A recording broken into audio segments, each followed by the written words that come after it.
Además de los 16 mariscales de campo del ejército, sobre los cuales trata este video, 2 oficiales de la Kriegsmarine fueron ascendidos a grandes almirantes. El 1 de abril de 1939, el almirante Erich Raeder, y el 31 de enero de 1943, el almirante Karl Donitz. Durante la Primera Guerra Mundial, había servido por última vez como primer teniente y comandante marítimo del submarino de alta mar Unterseeboot Küsten 25. Y ya antes de la Segunda Guerra Mundial, quería dar prioridad absoluta a esta arma ofensiva, pero no pudo imponerse ante Erich Raeder, que era 15 años mayor que él. Raeder había sido el primero. Desde enero de la Primera Guerra Mundial, Raeder sirvió en el Estado Mayor de la Marina o en buques de superficie y consideraba a los acorazados como el arma principal de la Kriegsmarine. En el comandante en jefe de la Kriegsmarine, Erich Raeder, habitaban 2 almas en su pecho, como pasaba con la mayoría de los generales de la Wehrmacht. ¿Cómo se explica, si no, que todavía en 1932 calificara los discursos de Hitler como criminales, pero una y otra vez fuera el único de los oficiales presentes que hacía el llamado saludo alemán? Y el 30 de enero de 1937 permitió que le colocaran en el uniforme la insignia dorada del partido que le otorgó Hitler. Y también era innecesario para un oficial activo aceptar una donación de dinero de cumpleaños por un monto de 250.000 marcos del Reich con motivo de su 65º cumpleaños. Cumpleaños: Raeder, nacido el 24, Raeder, nacido el 24 de abril de 1876 en Hamburgo-Wandsbek, ya se había convertido en jefe de la dirección naval en 1928, un puesto que en 1935 fue cambiado a comandante en jefe de la Kriegsmarine. En competencia con el submarinista Donitz, el plan de Raeder preveía la construcción de una serie de unidades de superficie pesadas, pero cuando en septiembre de 1939 comenzó la Segunda Guerra Mundial, la cual él no había apoyado, dejó en claro que la Kriegsmarine de la potencia continental Alemania aún no estaba preparada de ninguna manera para una guerra contra la potencia naval superior, Gran Bretaña. También expresó serias dudas sobre la planeada Operación León Marino, la invasión de Inglaterra, para la cual existe este video para él. El tercero, desde la izquierda, entendía que el verdadero significado residía en el dominio del Mediterráneo, que estaba controlado por Gran Bretaña. El 27 de septiembre de 1940, en una conferencia ante Hitler y en presencia del mariscal de campo Wilhelm Keitel y el coronel general Alfred Jodl, lo había demostrado. ¿Cuáles fueron las consecuencias estratégicas de la derrota que el general británico Archibald Percival Wavell infligió al ejército italiano el 10 el 11 de diciembre de 1940 cerca de Sidi Barrani, en el norte de África, había infligido? Pero las explicaciones de Raeder no cayeron en terreno fértil. De hecho, la relación de Raeder con Hitler se fue enfriando cada vez más a lo largo de los años de guerra. Además, en las reuniones de la primera fase de la guerra, él había contradicho a Hitler en varias ocasiones, especialmente en lo referente a sus planes para atacar a la Unión Soviética en junio de 1941. Sin embargo, él fue en gran medida el único que advirtió en ese momento, ya que los representantes del ejército, el mariscal de campo Walter von Brauchitsch y el coronel general Franz Halder, que estaban a la derecha de Hitler, no se atrevieron a expresar sus dudas en voz alta, y cualquier crítica del mariscal del Reich Hermann Göring sobre la operación fue ignorada. Barbarroja ya no tenía fuerza decisiva después de la derrota de su fuerza aérea en la batalla de Inglaterra. De cualquier manera, las objeciones bien fundamentadas de Raeder no solo causaron un mal ambiente hacia él por parte de Hitler, ya que ahora Hitler amplió su crítica a toda la Kriegsmarine, a la que acusó de estar en malas condiciones, especialmente en lo que respecta a las unidades de superficie. En 1939, con la pérdida del acorazado Admiral Graf Spee, en 1940, con el crucero pesado Blücher, y en 1941, con el acorazado Bismarck, habían perdido 3 grandes buques de guerra.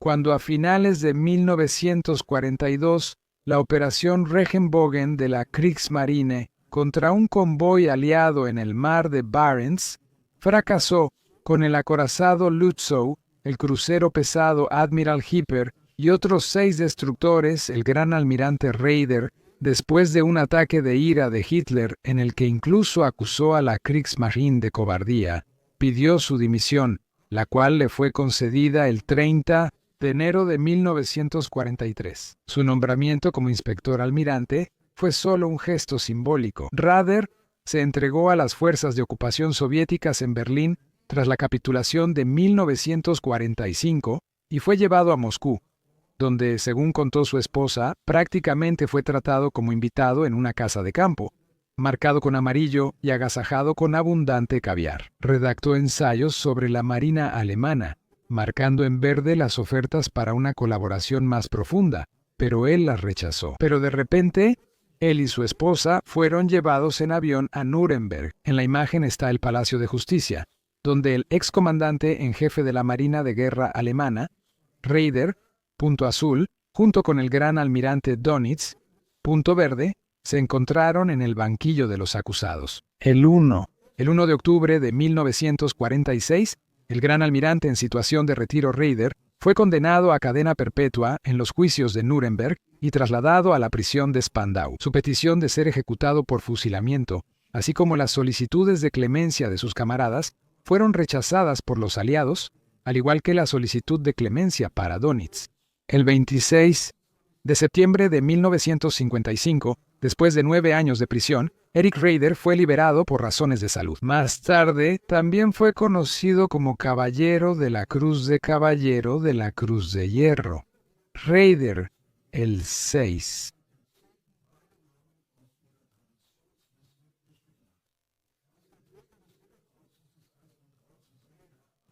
Falleció el 6 de noviembre de 1960 en Kiel. Tenía, a petición del inspector de la Bundesmarine, Friedrich Ruge, sucesor de Raeder como alto comisario y comandante en jefe de la Kriegsmarine, el ex gran almirante Karl Dönitz, pronunció el discurso fúnebre.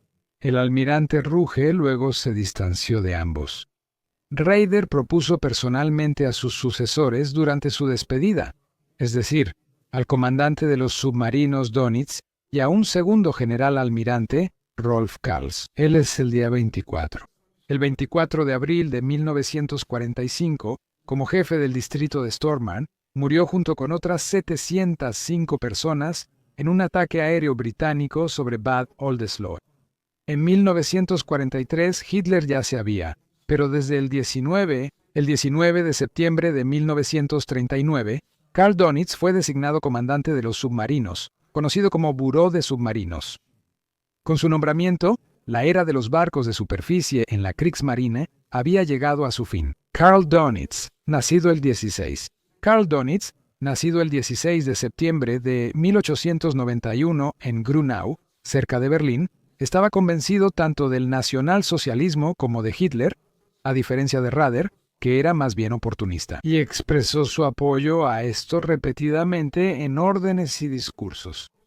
Incluso después, él estaba el 30 de enero de 1943, días después, el 6, el ejército iba a capitular en el cerco de Stalingrado y fue ascendido de general almirante a gran almirante, saltándose un rango. Luego hizo que el ascenso se comunicara de inmediato por radio a todas las oficinas navales y a los barcos y botes en el mar. Esta primera gran hazaña del recién nombrado gran almirante fue transmitida palabra por las estaciones de radio de la Marina y utilizando todos los métodos de cifrado relevantes. Esto alegró especialmente a los especialistas ingleses en descifrado en la mansión Bletchley Park, al noroeste de Londres, ya que así obtuvieron inesperadamente una oportunidad de primera para descifrar los métodos de cifrado. Incluso en su nuevo cargo como comandante en jefe de la Marina de Guerra, Dönitz seguía siendo el jefe de la fuerza de submarinos y, apoyado solo por 6 oficiales del Estado Mayor de la Marina, enviaba una y otra vez a sus submarinos con consignas de resistencia. Y eso, a pesar de que los servicios secretos aliados ya no solo podían descifrar cada mensaje secreto alemán de la máquina Enigma en cuestión de minutos, sino que ahora también contaban con medios técnicos cada vez más avanzados para detectar los submarinos alemanes. Y luego, con una abrumadora superioridad aérea y naval, dirigida por cientos de especialistas en guerra naval, destruirlos. Pero Dönitz se mantuvo firme en su opinión de librar la guerra submarina según sus propias reglas, y tampoco pudo imaginar que el código de la máquina Enigma pudiera haber sido descifrado. Esta mala evaluación y la orden de que los submarinos debían atacar en la superficie si era necesario, llevaron a pérdidas increíbles. De 820 submarinos alemanes en la Segunda Guerra Mundial, se perdieron 739. Eso es el 95.2%. Y de los aproximadamente 41.000 soldados de submarinos, en su mayoría muy jóvenes, 30.000 murieron. También estaba el teniente de navío Peter Dönitz, hijo menor del gran almirante y exoficial de guardia en el U-954. Cuando en mayo de 1943, la balandra británica Senen y la fragata Jet, ambos barcos de vela similares a cúteres. Aquí, un barco gemelo en el Atlántico Norte, al sureste de Cabo Farewell, cerca de Groenlandia, fue hundido con toda su tripulación. A raíz de esto, al segundo hijo de Dönitz, el teniente de navío Klaus Dönitz, se le permitió continuar temporalmente su formación como médico naval. Sin embargo, Klaus Dönitz también cayó como médico asistente naval. Cuando la lancha rápida S-141 y otras 9 lanchas similares estaban con otra embarcación igual, debía atacar un convoy cerca de Selseyville en el Canal de la Mancha, y en la que él viajaba, en la noche del día 13, había sido hundido por el destructor de escolta francés La Combattante el 13 de mayo de 1944. Esta placa en la tumba de los padres recuerda a los 2 oficiales navales caídos, cuando en abril de 1945 se podía llegar al frente occidental y oriental casi a pie en unas pocas horas. En blanco todavía se muestra el territorio controlado por la Wehrmacht. El gran almirante Dönitz estaba el 17 de abril, además de ser comandante en jefe de la Marina de Guerra, el gran almirante Dönitz fue nombrado también comandante en jefe de la Wehrmacht para la zona norte. Cuando el 30 de abril, en el búnker del Führer, Hitler puso fin a su vida, antes había designado por testamento a Dönitz como su sucesor como comandante en jefe de la Wehrmacht, ministro de guerra y presidente del Reich, cargos que asumió a partir del 1 de mayo. De mayo de 1945 asumió. A partir del 3 de mayo, Dönitz estableció la sede de su gobierno en aproximadamente 14 kilómetros cuadrados, en el último resto de Alemania no ocupada, en la llamada Zona Especial de Flensburgo-Mürwik, donde inicialmente intentó llegar a una paz separada con los aliados occidentales. Los estadounidenses y británicos rechazaron esa propuesta, pero le concedieron al gobierno de Dönitz 48 horas para implementarla, una vez que los representantes de la Wehrmacht hubieran firmado la capitulación total. Este retraso de 2 días permitió llevar una parte considerable de la Wehrmacht en el centro y sur de Alemania hacia las líneas de los aliados occidentales, lo que los salvó de ser capturados por los soviéticos. Después de eso, Dönitz gobernó con su gobierno, en el que varios exmiembros del partido nazi fueron nombrados ministros, en total desconocimiento de la situación real en la que se encontraba. Parece que el presidente del Reich, Dönitz, y su improvisado gabinete de ministros realmente creyeron en ese momento que los vencedores de la guerra les permitirían seguir gobernando, pero en realidad eso solo fue la calma antes de la tormenta, porque cuando la parte soviética intervino debido al gobierno de Dönitz, que hasta entonces apenas había sido molestado, Winston Churchill también retiró su protección. En realidad, el primer ministro británico quería dejar al gobierno de Dönitz en el cargo por el momento. Pero cuando el 21 de mayo, también el cuartel general aliado y el general estadounidense Dwight D. Eisenhower se unieron a las propuestas soviéticas, disolver el gobierno de Flensburgo y arrestar a sus miembros como prisioneros de guerra fue el 23. En mayo, un oficial británico llegó al cuartel general de Dönitz y solicitó una reunión con los miembros del gobierno. Después de eso, el gran almirante Dönitz, el ex jefe del Estado Mayor de la Wehrmacht en el alto mando de la Wehrmacht, el coronel general Alfred Jodl, y el sucesor de Dönitz como comandante en jefe de la Marina de Guerra, el almirante general Hans-Georg von Friedeburg, fueron llevados a bordo del barco Vivienda Patria. Ahí, el general de división estadounidense Lowell Ward Brooks les informó sobre la disolución del gobierno. Ordenó que los arrestaran y que, por precaución, los revisaran en busca de frascos de veneno ocultos. Luego, soldados británicos irrumpieron en los edificios de Flensburgo. Con el arresto público, realizado especialmente para la prensa internacional, de los 420 miembros del gobierno de Dönitz, se puso fin a toda actividad de cualquier dependencia militar o civil alemana. Además, tampoco se mantuvo ninguna autoridad central para gobernar Alemania. Este vacío de poder en la totalmente derrotada Alemania duró casi 2 semanas hasta el 5 de junio de 1945 a las 18 horas. Subtitulación.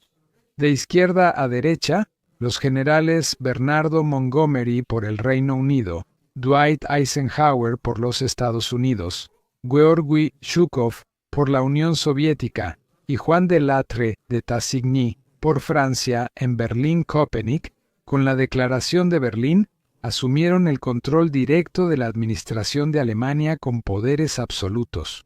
Con esto, Alemania tampoco tuvo oficialmente un gobierno a partir de ese día.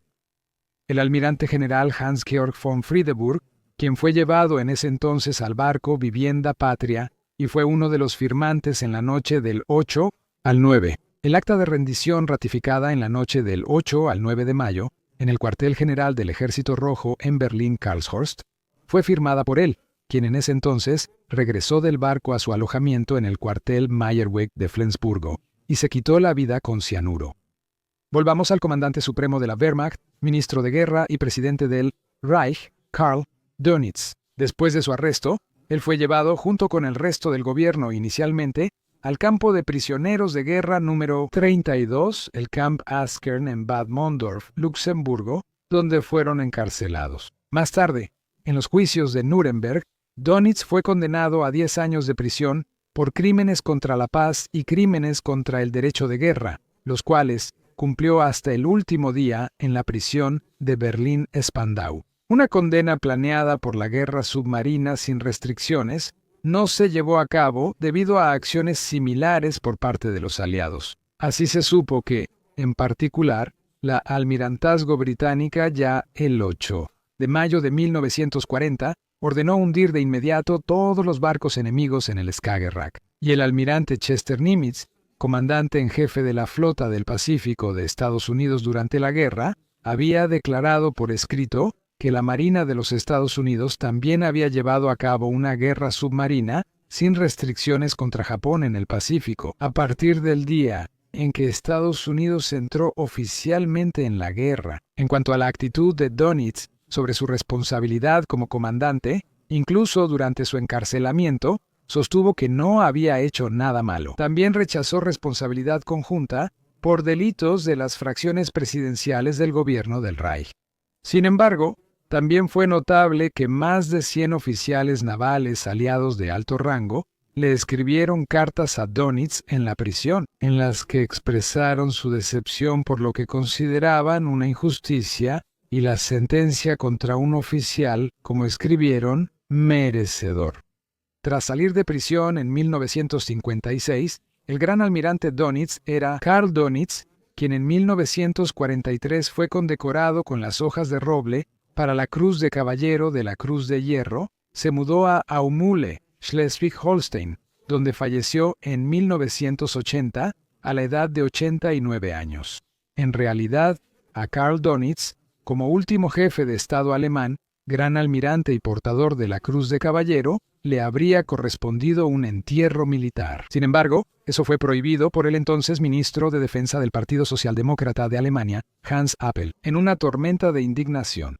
Sin embargo, ya en 1969, bajo el ministro de Defensa de la Unión Demócrata Cristiana, Gerhard Schröder, y de acuerdo con el entonces inspector general Ulrich de Maizière, se había emitido una orden para que la Bundeswehr renunciara a una ceremonia militar en el sepelio de Dönitz, ya que, cito a de Maizière, no se podía separar al soldado Dönitz de su comportamiento político, alrededor y después del 20º Día de la Juventud. Esta instrucción fue endurecida aún más por el ministro de Defensa del Partido Socialdemócrata de Alemania, Helmut Schmidt. Luego, esta fue suavizada nuevamente por su sucesor, el ministro de Defensa del Partido Socialdemócrata de Alemania, Georg Leber. Luego la retomaron el ministro de Defensa del Partido Socialdemócrata de Alemania, Appel, y el canciller Helmut Schmidt. Fue endurecida de tal manera que ahora se les prohibía a todos los soldados, en general, participar en el sepelio no militar vistiendo el uniforme. La ministra de Defensa del Partido Socialdemócrata de Alemania, en la ceremonia fúnebre del 6 de enero de 1981, en Aumule, asistieron 5.000 personas. Con eso, el último jefe de Estado del desaparecido Tercer Reich pasó a ser solo historia.